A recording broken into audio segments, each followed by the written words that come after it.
Welcome, and we're back for another week. Welcome into the month of February. February 1, the shortest month of the year. Yes. And hopefully, since this is only 28 days, not a leap year, hopefully we'll have a greatly diminished number of murders in East Baton Rouge Parish. Yeah. The official count, by the way, for January was 16. No, I'm sorry. Is there 17? 19. 19? 19. Oh, my God. 19 It was a busy homicides. night last night. Yeah. I think where you got a little confused is 3 of them were domestic, but they're still homicides. Hey, a shooting death is a shooting death. And I hate to be a broken record, but if the people all over this parish don't start talking about this in real ways and try to help the people in law enforcement, this is going to continue to grow. Bill, but talk to who? You can talk to each other. The other thing is, they're just as scared as the guys with the guns as anybody else is. But here's the deal. If you and I live in neighborhoods that are not untouched, but they're a lot safer than some of the neighborhoods where these homicides are happening, right? But if you had a neighbor and you saw his teenager walking around strapped, would you not take some sort of action, at least have the sheriff roll by and take a look, at least maybe talk to the dad and say, I saw your kid walking around with a hog leg yesterday. Are you aware of that? Well, unless he had it in his hand, chances are you're not going to know a young man is carrying a gun. I have seen 3 on bicycles. Just what? Just riding around with No, they got it in their waistband. Stuck in their As waistband? they're pedaling, you can see. Look at me, because, they like carrying big guns now. They like carrying big, 40 caliber autos and things like that. When you're pedaling a bicycle, you're just basically pumping that thing out of your waistband with every pedal. Well, nobody said they were smart. It's only a matter of time for... Nobody said they were smart. Good Lord Almighty. But, Killers on bicycles. What's this world coming to? Well, where we are now this is the new world and Olympic record for homicides in the month of January. And I mean, the cops and the DA and the sheriff's office and the state police are all saying, we know it's a spike. We're not going to try to ignore the fact that it's a spike. We don't know that it's going to continue. We're worried that it will. But quite frankly, we're throwing everything but the kitchen sink at this in terms of analysis of how the patterns and all that. And the thing that I don't know, but I would surmise, I would say that probably 80% of these happened in the 2 zip codes that we've been watching for the last 5 years. 70802, 70805. I would further speculate that those did not happen in those zip codes. I would say about half of the remaining 20% had some sort of tie to one of those 2 zip codes. They live there. Their family lives there. Do you see what I'm saying? I mean, I hate to sound like, we want to throw a fence around something, because we know we can't do that. But isn't there some sort of an idea of a social cordon that might help tighten the knot on this a little bit? A social cordon. Wow. It's not like we haven't been living under social cordoning for the last nearly year. Yeah, but not from kids with guns. Not from kids with guns, but to what extent, is it a slippery slope? Well, to start looking at that sort of thing. I've always loved the slippery slope arguments. I don't know that they're all that relevant, to tell you the truth. But what I fear is that for fear of offending somebody, we're getting people killed. Well, we just, like last week on the program, we talked to a deputy chief with the Baton Rouge Police. They've got the Explorers program and the Cadets program, hoping to turn explorers who are interested in law and order and a safe community into police cadets and eventually into police officers. And if they don't make it on that track, then at least people that will cooperate with law enforcement. These things take time, though, when you're doing this kind of community outreach. Well, they do, and I am understanding of that, and I am sympathetic to that. But at the same time, we don't ever take into account the number of people that are being impacted by the very presence of this, the stray bullets, the innocent victims that are that, and I think we need to look a little beyond that. We need to take a break here. Sure. We'll be right back with a little more on violence in our cities. And, Lafayette, New Orleans, you're not immune either on Exiles TV. Stick around.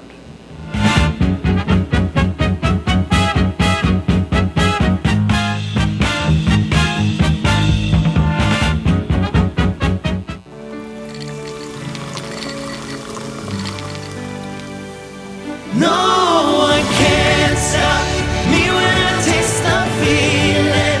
Nothing could ever bring me down.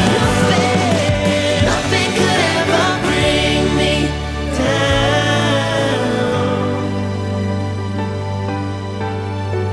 Taste the feeling.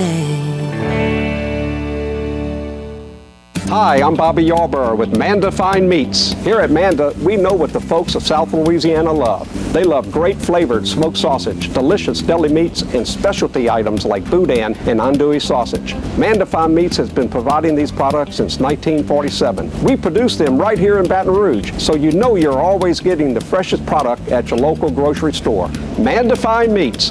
Taste the fresh local flavor in everything we make. Make it Manda every time.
We're back. It's Exiles TV. So we're coming off of a January, rather, that was the most violent January on record in Baton Rouge since record keeping began, I'm guessing.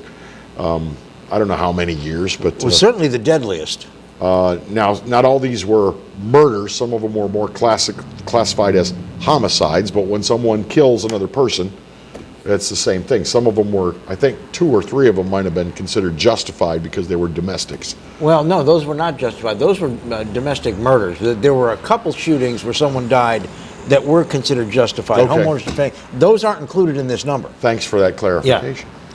But still, that's a lot. So when do we get to the point where we sit there and say, you know what? I know everybody thinks stop and frisk is dead, but it's not. You have to have a reasonable suspicion. You just can't stop somebody because they're black and frisk them. We all know that. Okay. But when do we get to the point where we have plainly visible police officers in marked units in heavy duty force saying, I need to talk to you? Yeah. You keep hitching up your pants, and I'm wondering if you got a gun in your pants. Show me your waistband. And if they do, well, then we proceed from there. If you don't, you say, I apologize to you, but this is a pretty high crime area. That'd be an interesting thing to put to people for their opinion. Is show me your waistband, is that stop and frisk? I think it probably Or is. does it cross the line into harassment? If you say, look, we got a lot of problem with people carrying concealed weapons in this neighborhood.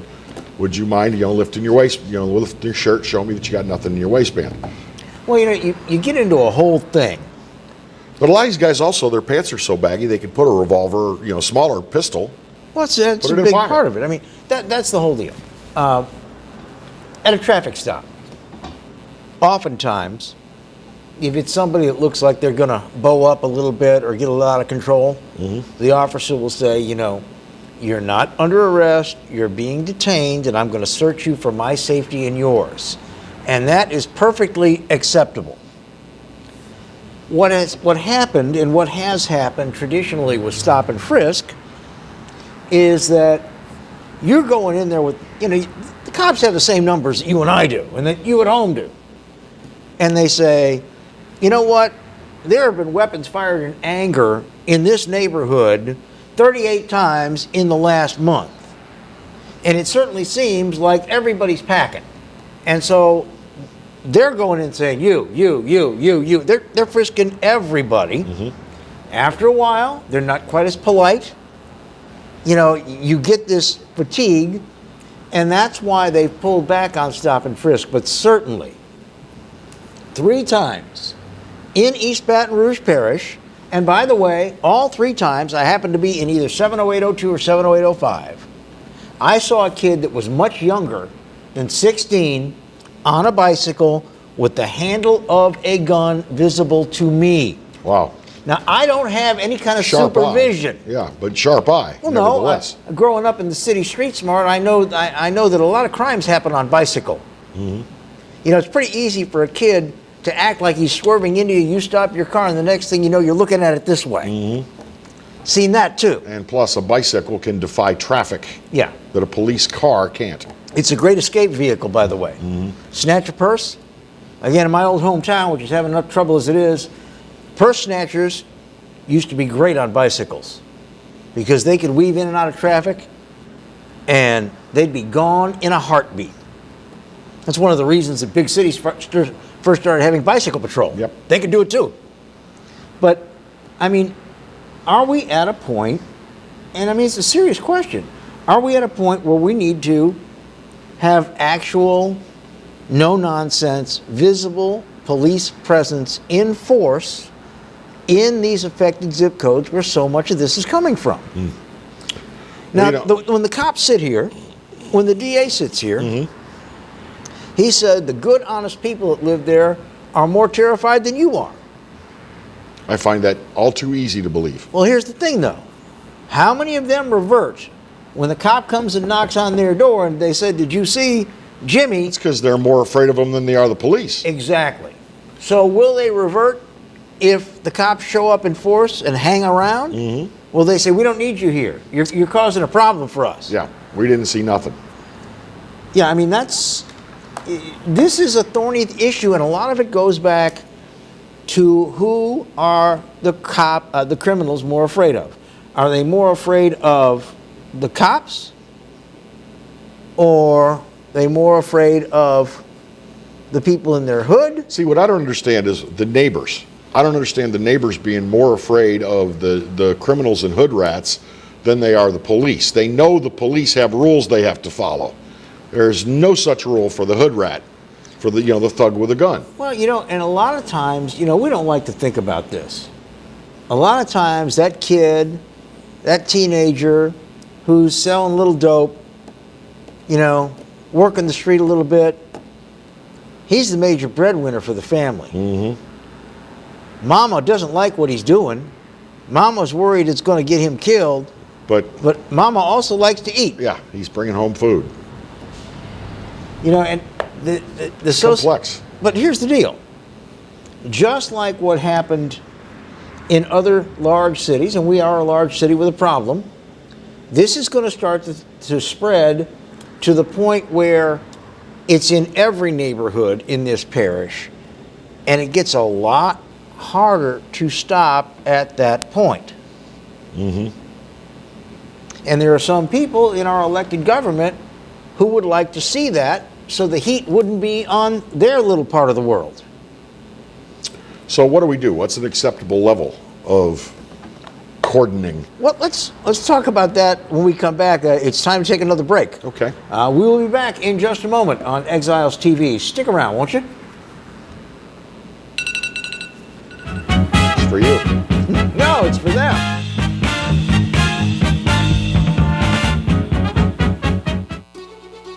Live and play on the fairway at Greystone Golf and Country Club, a serene, challenging golf destination located in Denham Springs. For tee times and membership opportunities, go to greystonecountryclub.com. From appetizers, pasta dishes, and entrees, La Contea takes pride in preparing all the Italian cuisine we know you love. Enjoy live music every Thursday through Saturday from 6 to 9, happy hour weekdays from 3 to 6, and brunch on Sundays from 11 to 2, as well as dinner portion-sized lunch specials for under $10. Visit our website to view our menu and book a party or meeting in our large banquet room. Once you try La Contea, your Italian dining will change forever.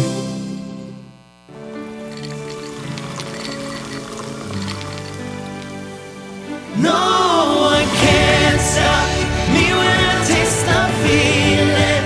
Nothing could ever bring me down. Nothing could ever bring me down.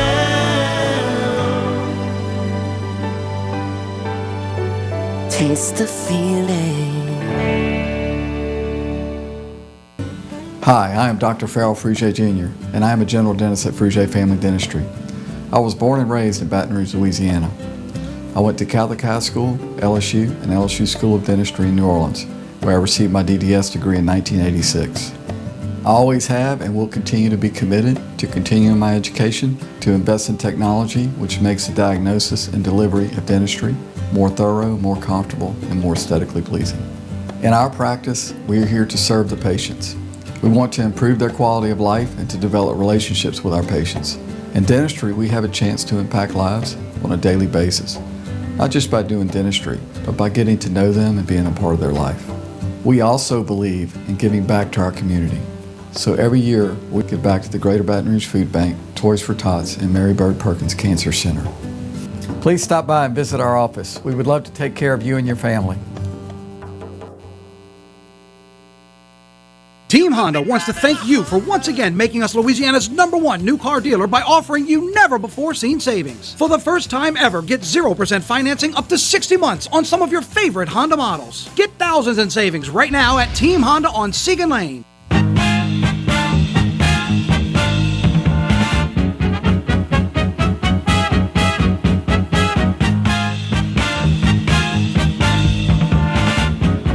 Hey, we're back with Exiles talking about crime in East Baton Rouge Parish. We're coming off a record January for handgun deaths in East Baton Rouge Parish. And a lot of these are murders, a lot of these are gang or drug related. I think law enforcement would agree. A large number of them, gang or drug related. So here's the question.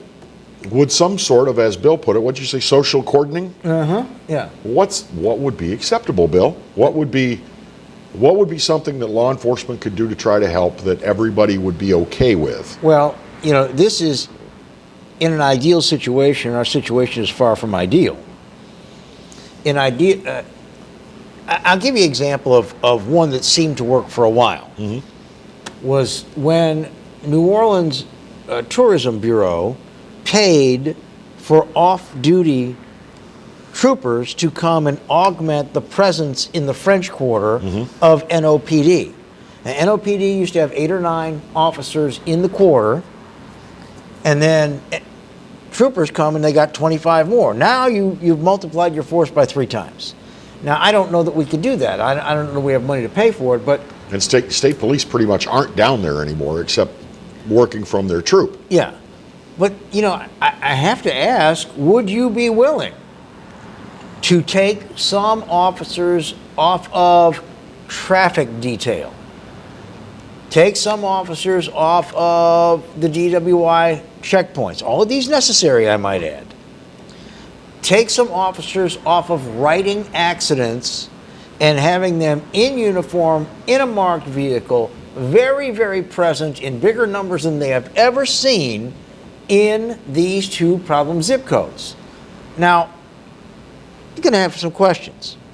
But you know, other municipalities do this kind of thing. In other places, if you have a car accident and nobody is hurt, and both cars are drivable, they tell you to come down to the station and fill out the paperwork. They don't tie up a law enforcement officer for an hour and a half on a Right. minor accident. Writing up an accident. You got it. You know, this is something that is not unusual. You're not asking the moon to move to the other side of the sky. What you're doing is you're taking officers who are doing work that, while it's necessary, is not exactly saving lives 100% of the time.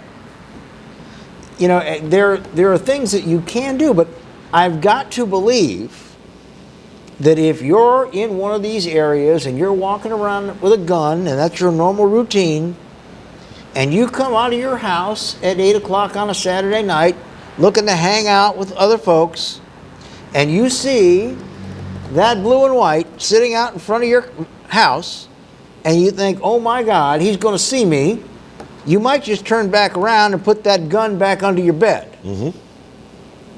God knows what we're doing now, and I am not casting aspersions on the police department. This is a very difficult thing.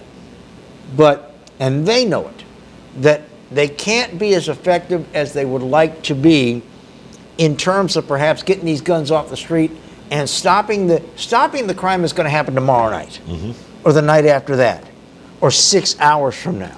Well, there could be no doubt, Bill, that a heavier police presence in an urban area, a neighborhood, is a proven deterrent.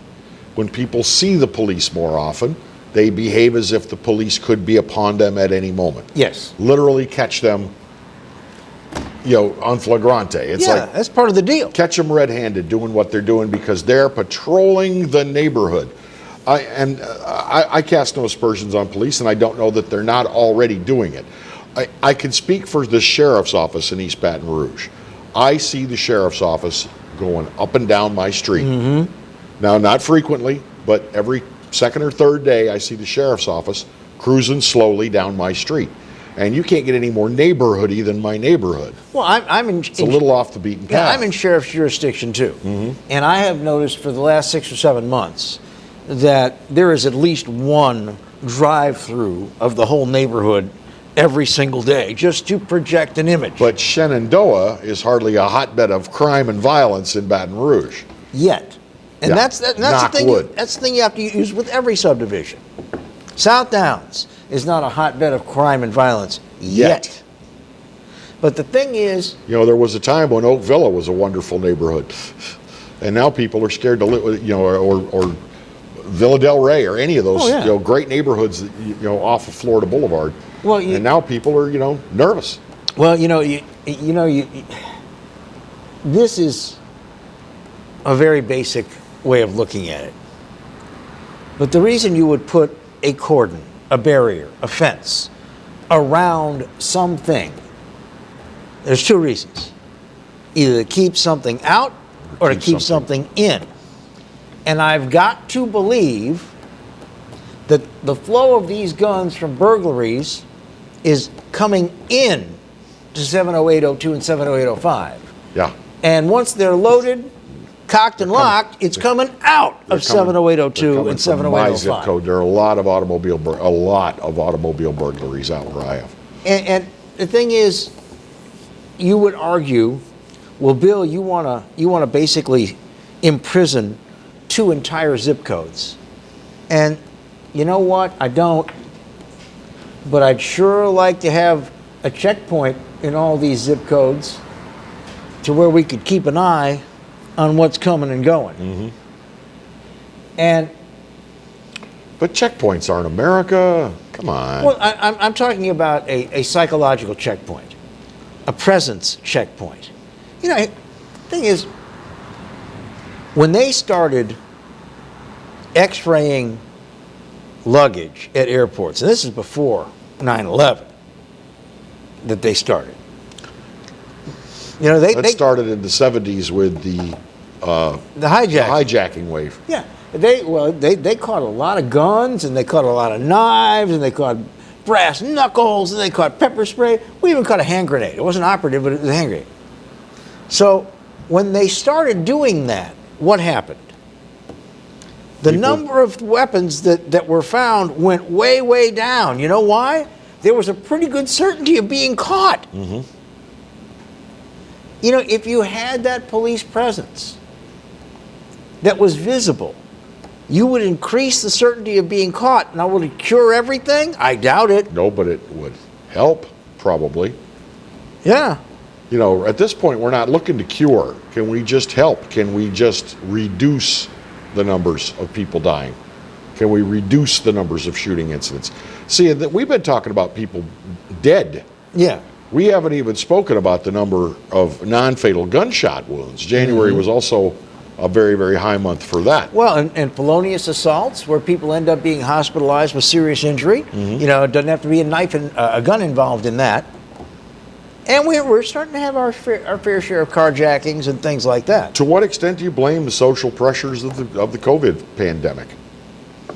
This was on its trajectory before COVID.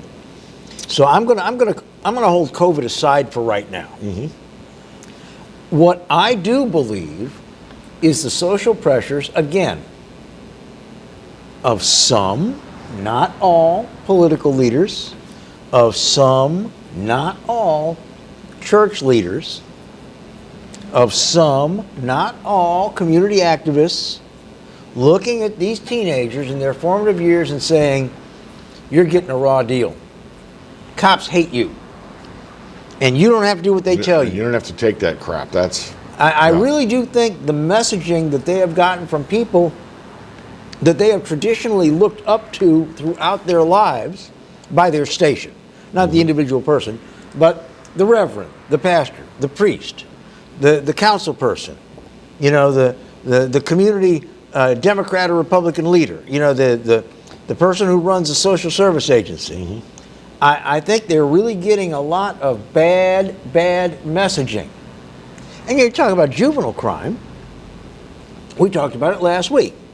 Well, their minds cannot, at that point in their lives, go through all the nuances of what they pick up, right? So they say. So I don't buy it. When the priest of the pulpit says, you know what, there's a whole part of this society and it lives 4 miles away and it hates you. It thinks you're a criminal. It thinks you're a thug. He is speaking in a generality to get people thinking. All they hear, they don't know nuances at 14 or 15. All they hear is, damn, all these people hate me. I might as well just act like an ass. Well, it's called labeling theory. You know, you start to label people, and they start to act like the label you put on them, particularly if you do it from a position of authority. But if your grandmother lived in 70805, and you heard from her and she'd say, Kevin, I mean, I hear gunshots every night. What would you tell her to do? Lock up the doors and windows and hunker. Or get the hell out of that neighborhood, Grandma.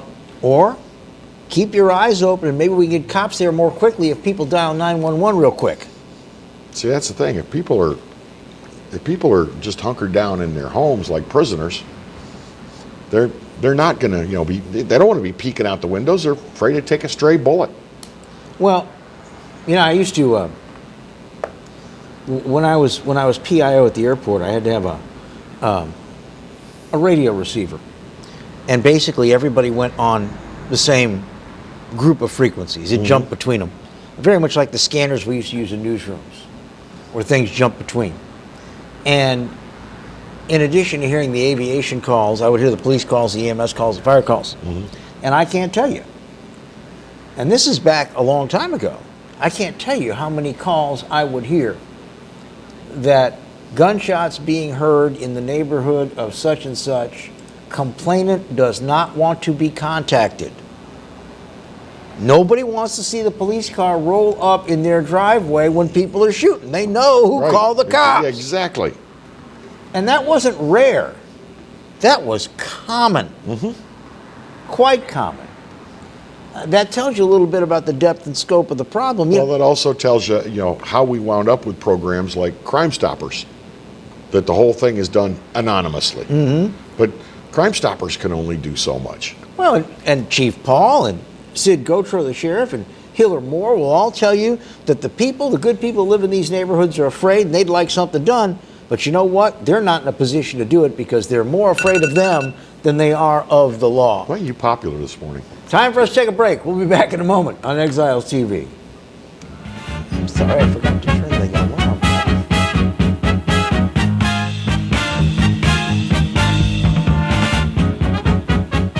Bolello's Furniture and Appliances, your dependable independent. Depend on us for service, for selection, for price. Get huge Whirlpool savings. Shop now and save on Whirlpool appliances throughout the store. Plus, experience our price match guarantee and ask about special financing. You can depend on the know-how of people who live appliances every day. Bolello's Furniture and Appliances, your dependable independent with nationwide buying power. Hello guys, it's Debbie. It's time. I've got a brand new location. 10510 Airline Highway, Baton Rouge, next to After 5 Tuxedos. We have the perfect spot to get all your wedding and formal wear needs. Come see our one-of-a-kind name brand and get great prices. With 30 years experience, the best customer service anywhere. It's Debbie's Bridal, Airline Highway, Baton Rouge. See you soon. Hi, I'm Hurricane Betsy Barnes. And I'm Dr. Kay Siller with The Rocket Right Show. We are two busy blondes on the go showing off life in Louisiana. Watch us on Pelican Sports Network. And Talk 107.3 FM. Check local listings for times. Of all the auto brands on the road today, only one has been named the best auto brand for 6 straight years. That brand is Mazda. Come shop and save on the award-winning lineup of new Mazdas right now at Baton Rouge's Mazda dealer, Team Mazda on Airline. I owed the IRS $10,000. The IRS garnished my wages. They put a lien on my house. I'm self-employed and didn't report all my income. They claim I owe a lot more than I do. The IRS is the most powerful collection agency in the world. They do not give up until you pay. I couldn't sleep. We were being audited. I called Tax Solutions Now, and a great big weight was lifted off my shoulders. I called Tax Solutions Now, and they got the IRS off my back. Tax Solutions Now had my wage garnishment lifted in 48 hours. Tax Solutions Now can get you help. Our agents know the rules, can stop the pain, and get you the best deal. Tax Solutions Now saved my business. I qualified for the Fresh Start program. I paid less than I owed. We connect you with a team of former IRS agents and tax professionals who get the IRS off your back. Time is running out. Call Tax Solutions now. Call 800-778-4345. 800-778-4345.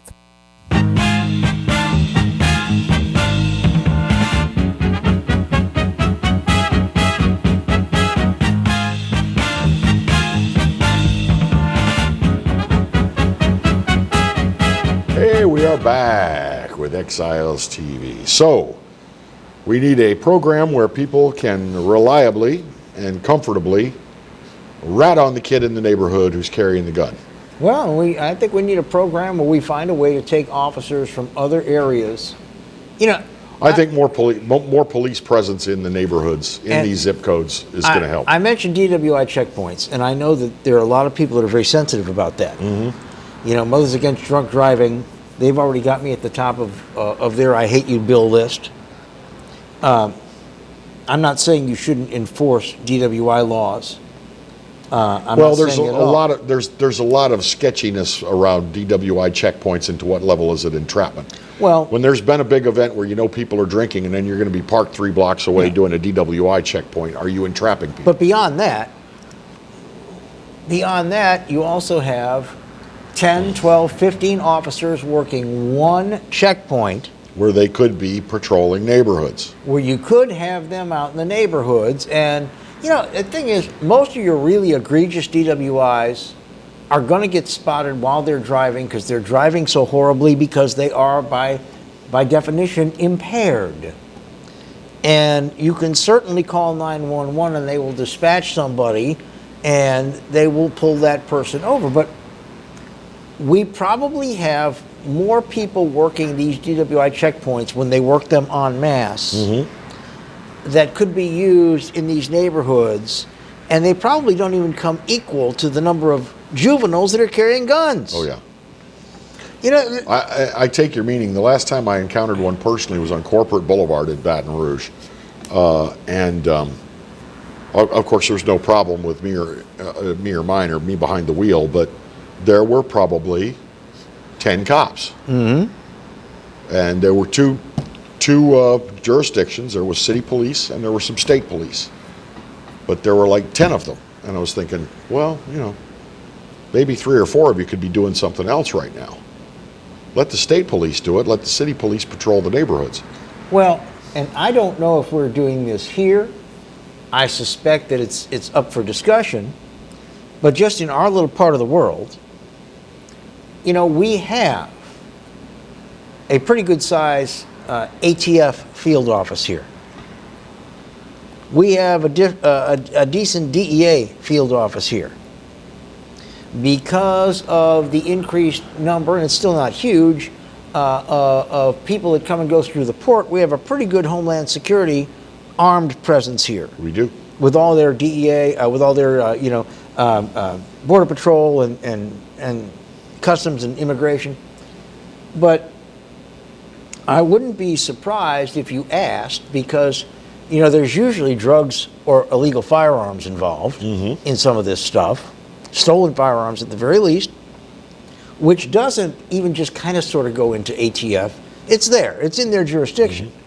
If you could get 15 or 20 of these guys to be part of that ready force, in that neighborhood, just bulk up. I mean, when you got a football team on the field, and you see that the other team has put the refrigerator, Mr. Perry, into the backfield instead of on the line, and that big bad boy is coming at you with a full head of speed, you have a tendency to back up a little bit. You don't want him to hit you that way. It's the same thing. Show of force always works. General Mattis, when he was teaching at the War College, I was just reading about him saying this, was talking about if you cannot solve a small problem, you make it bigger so that it seems to be easier to solve. In other words, you expand it.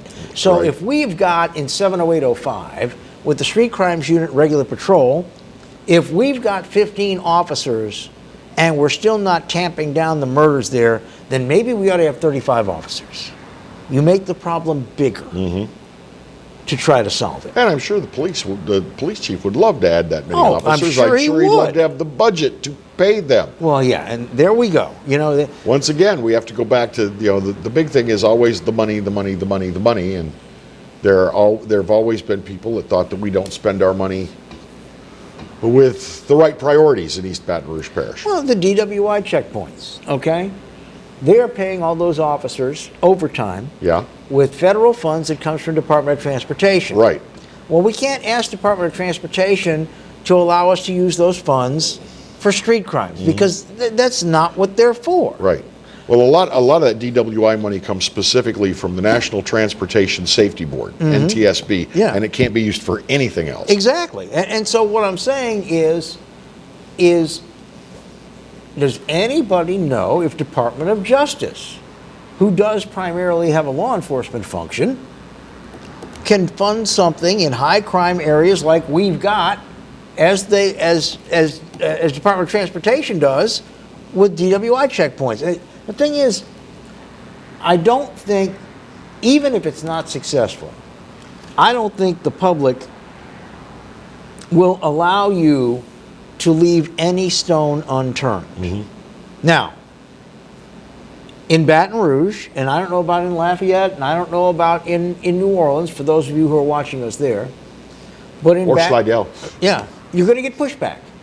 You're going to get pushback from the Metro Council. Yep. You're going to have the representatives that know they have high crime zip codes, but they're going to sit there at council meetings in front of the TV cameras and say, why are you picking on us? Why are you sending all these police into our neighborhood? Right. They're going to You're puff treating up. us like criminals. They're going to puff up. They're going to pretend there's nothing wrong in their district when they know full well that there is.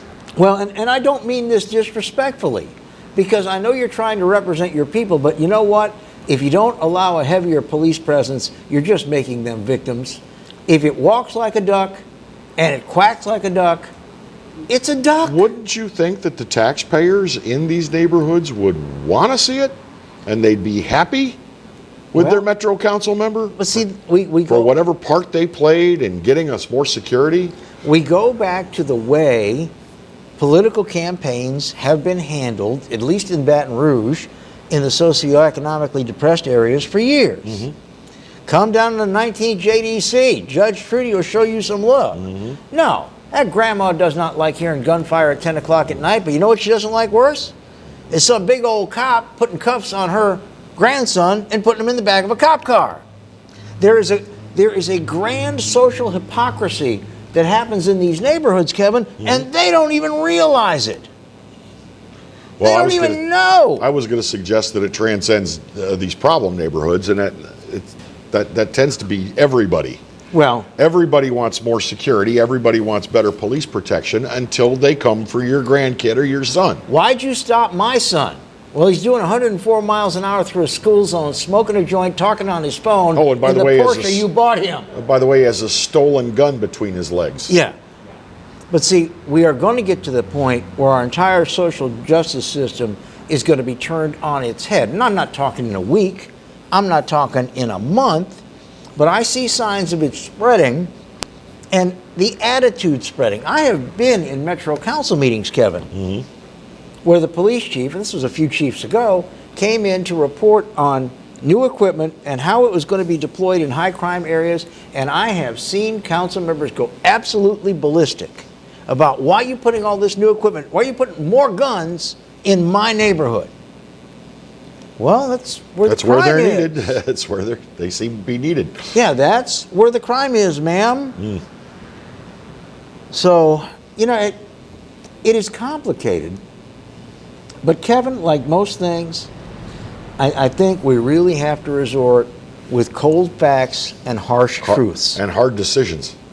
That's the problem. Nobody in politics these days wants to be the one that makes the hard decisions or deals with the hard truth. Well, I will never forget this. And he's deceased now, and I'm sorry if people think I'm being disrespectful, but I was at the meeting when they were debating the so-called shoot the burglar bill, where you don't have to wait until he's already inside.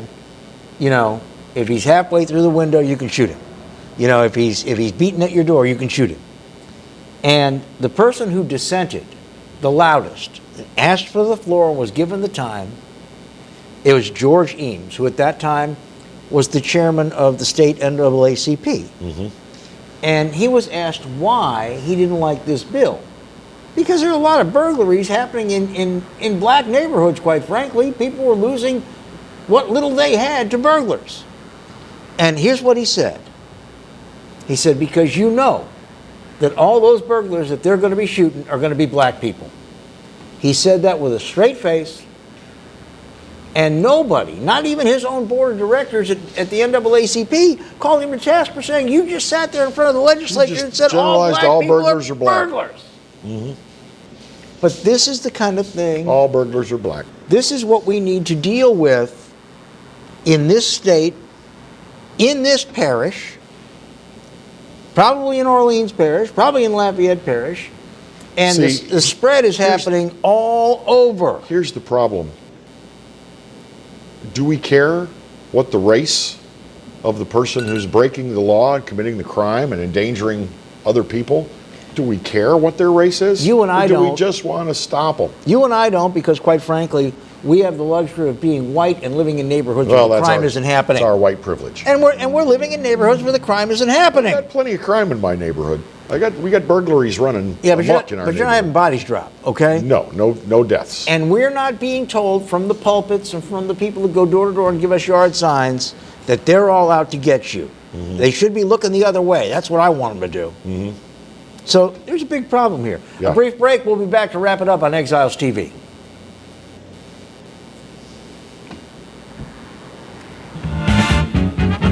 Take it away.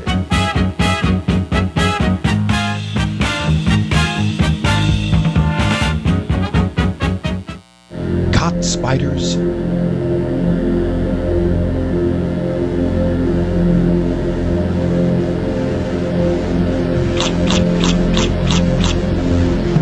Premier Pest Services.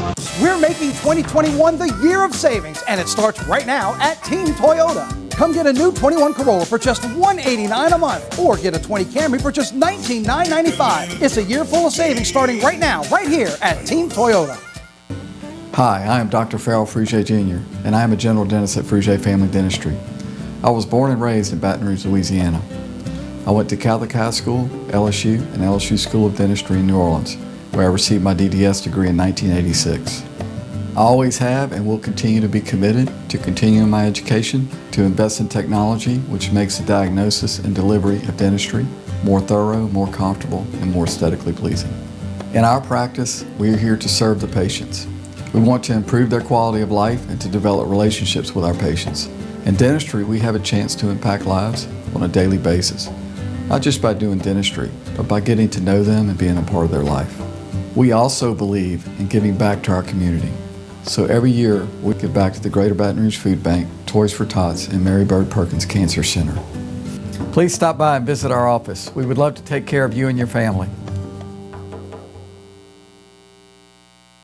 From appetizers, pasta dishes, and entrees, La Contea takes pride in preparing all the Italian cuisine we know you love. Enjoy live music every Thursday through Saturday from 6 to 9, happy hour weekdays from 3 to 6, and brunch on Sundays from 11 to 2, as well as dinner portion-sized lunch specials for under $10.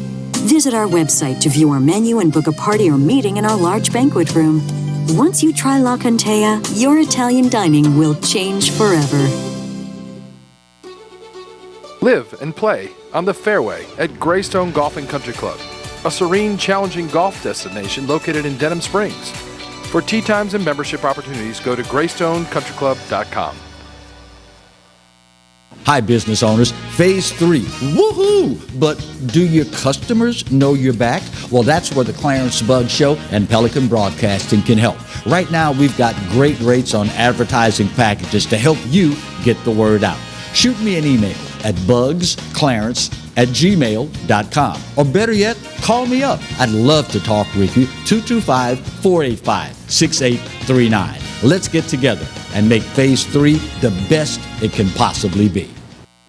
Got termites?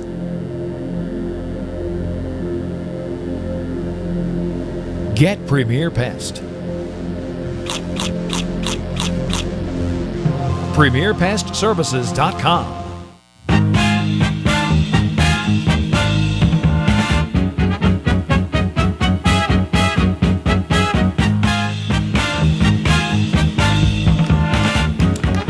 So, Bill, to kind of lighten things up as we head towards the end of the program, did you happen to watch Pat Shingleton's farewell? I did. On Channel 2? I watched Pat Shingleton's farewell. Mm-hmm. It's a shame. We're seeing a lot of there seems to be a lot of turnover in our TV personalities. You no sooner get acquainted with some of these younger ones before they're moving on, but we're used to that. They're moving up and moving on in their career, but Pat has been a fixture in Baton Rouge television since something like 1977. Well, it's been 40 years. Now, he had a couple breaks. He had a little break where he went to Pittsburgh and came back. But it's been 40 years. What cracked me up, and I've known Pat well over the years, he used to drink a lot of scotch in his bar, the one he owned with his brother Kevin. What was cracking me up is that he's had 40 years of practice, and he still can't deliver a punchline with cracking himself up before the punchline. He always has to kind of chuckle through his own punchline. Yep. But but it's the way you know he's telling you a joke. That's how you know. But he was from the era when the stations used to do great promotions built around their star people.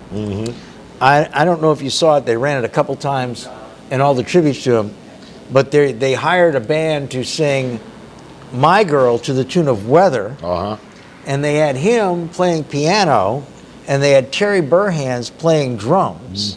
And I mean, they had a big camera crane shot from up above and all. This was a 2-minute on-air promo. Yep.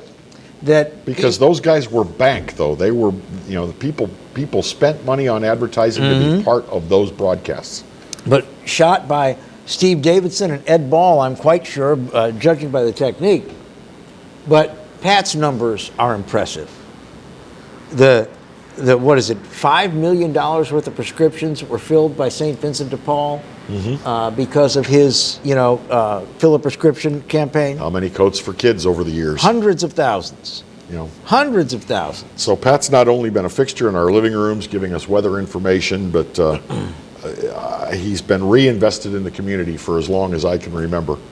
And we wish him well in his retirement. Well, we do, and we've had too many of, I don't want to say old timers, but too many of the consistent fixtures that have gone, just in the brief period of time. Diane Deaton, who had been 38 years at Channel 9, she'd done everything. She had anchored, and then she was the weather forecaster for the morning show for eons. Right. She is retired. Donna Britt passed away. God rest her soul. And Pat, and this all happened very, very, contemporaneously. And I was looking at that big promo with their news and weather team and all that, and I knew most of the names, but I'm wondering how many people, say, 30 years old, that may have watched that, knew anybody in that except for Pat Shingleton. Probably so. I mentioned Terry Burhans to somebody a few weeks ago, and they were like, who? I said, come on, you don't remember Terry Burhans? You don't remember that? Each station had their funny weather guy. Sometimes they worked together, sometimes they worked apart. I said, it was all part of the big do-si-do of talent.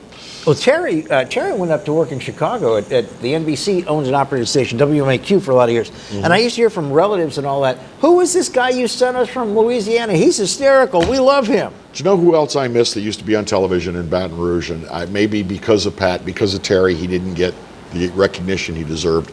But there was a weather guy named Mark Pfister. I think he was on Channel 33, I think. Well, Mark started at WJBO. And he's still around. Mark Pfister's still around, and he's just retired from broadcasting. But that guy used to crack me up. He was hilarious. There's nothing wrong with providing some entertainment during the newscast, I think. There's nothing wrong with that. But we've moved into this mode now where we've got people their bank on is unreliable, and that you can believe them, you can trust them. Jay Grimes, great example. Well, it's because all the news reporters aren't reliable. They can't even speak the language. Right, but when you get your weather from Jay Grimes, you know that and Steve Caparata, you know you're getting the real deal. And this new guy, Jared Silverman, and Josh Eachus, who's now chief meteorologist at WBRZ, but now that Pat is stepping down, he'll be your main man. So one of the nice things about being my age is that I do have some stories. I'm going to tell you a Terry Burhan story. Go ahead. All right, so I liked him.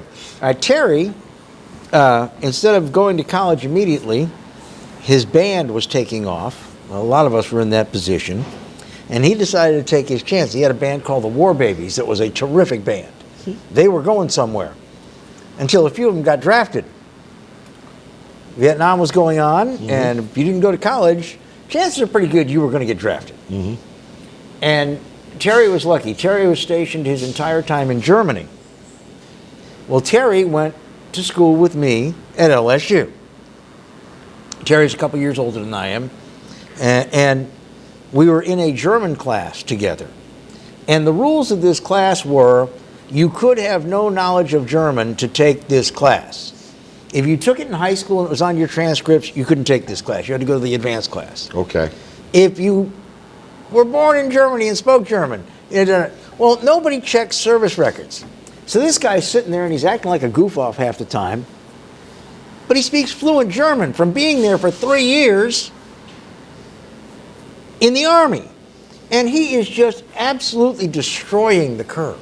He is just absolutely destroying the curve. And I said, Terry, you're killing us here. He said, man, I got to make a good grade in this class because I'm doing so badly in so many others. Said, please don't turn me in. But Terry was a very talented guy. He really was. He's picking it up very well, don't you think? He's our star pupil. Oh, look at how good this guy is. He seems to have a sense of how the language is constructed. Yeah, he did. But he, again, there was at Channel 2, there was that first eyewitness news team that was just phenomenal. They had their own center of gravity. You had Terry, you had Margaret Orr, you had Fred Brooks, you had Mike Rhodes, you know, and you had a whole bunch of street reporters that were really, really good, like Veronica Musgrove and Margaret Lawhon. And they all eventually, except for Fred, who retired, they all kind of found other niches in the business. And then you had the second super eyewitness news team, which was Ed Buggs, Andrea Clessy, Pat Shingleton, and Mike Rhodes. Mike Rhodes Hung through most of that as well. And it was amazing that they had a want. Doug Manship and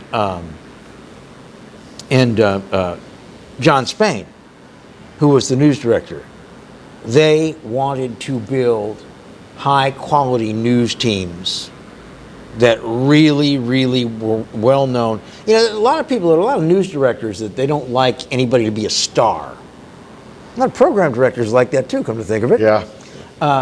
But John, Clarence is laughing. He knew. Yeah. But John Spain wanted all those people to be stars.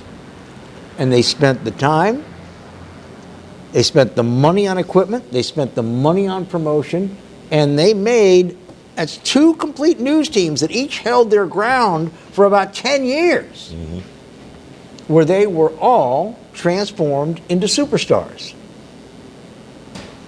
That didn't happen anymore. Nope. You know, I was just thinking while you said that, I remember working for one place that wanted everyone to be a star on the air, but off the air, a cipher. You know, off the air, you're just a lowly little employee, and gee, well, again, thanks for the paycheck, boss. What No raise again this year? Well, okay. What thanks. good does that do the station? I mean, everywhere I've ever worked, when we've gotten ratings, it's not only been simply because of what happens on the air, but what happens out in the community where the people say, "Hey, You're aren't that you? guy." You're Ed Buggs." Yep. You know, that was a big part of it. Or Clarence Buggs still gets called Ed Buggs to these days. To this day. Yep. I would, if I were you, I would take that as a compliment, Clarence. Now, see, if it were me, I've gone crazy on your behalf over that, Clarence. When people have walked up, you say, "Hey, Ed," and I was like, I am going to throttle that guy. He is his own person. He is not Ed. He's Clarence.